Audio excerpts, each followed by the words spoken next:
અમદાવાદથી લંડન જતી એર ઇન્ડિયાની ફ્લાઇટ અમદાવાદમાં ક્રેશ થઈ હતી, જેમાં સવાર તમામ લોકોના મોત નીપજ્યા હતા. આ મૃતકોમાં સુરતના 14 લોકોનો પણ સમાવેશ થાય છે, જે પૈકી અત્યાર સુધીમાં 8 લોકોના ડીએનએ મેચ થયા છે અને તેમના મૃતદેહ પણ સોંપી દેવામાં આવ્યા છે. જે પૈકી પ્લેન ક્રેશની દુર્ઘટનામાં મૃત્યુ પામેલા નાના બાવા પરિવારના મૃતદેહ સુરત લવાયા હતા, જેમાં અડધી રાતે વરસતા વરસાદમાં હજારોની સંખ્યામાં લોકો જનાઝામાં જોડાયા હતા.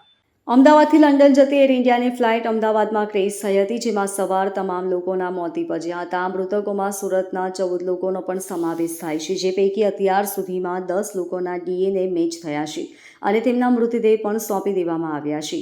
જેમાં બાવા પરિવારના 3માંથી 2 વ્યક્તિના મૃતદેહ સોંપી દેવામાં આવતા રાત્રે બંને મૃતદેહ સુરત આવી ગયા હતા. અમદાવાદની પ્લેન ક્રેશ થવાની દુર્ઘટનામાં મૃત્યુ પામેલા નાના બાવા પરિવારના 2 સભ્યોના મૃતદેહની સુરતમાં અંતિમ વિધિ કરાઈ હતી.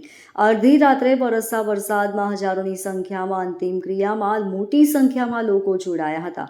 અકિલ નાના બાવા ઉંમર વર્ષ 35 રામપુરા સુરત બ્રિટન અને હાના નાના બાવા ઉંમર વર્ષ 30 રામપુરા સુરત બ્રિટનના જનાજા નીકળ્યા હતા.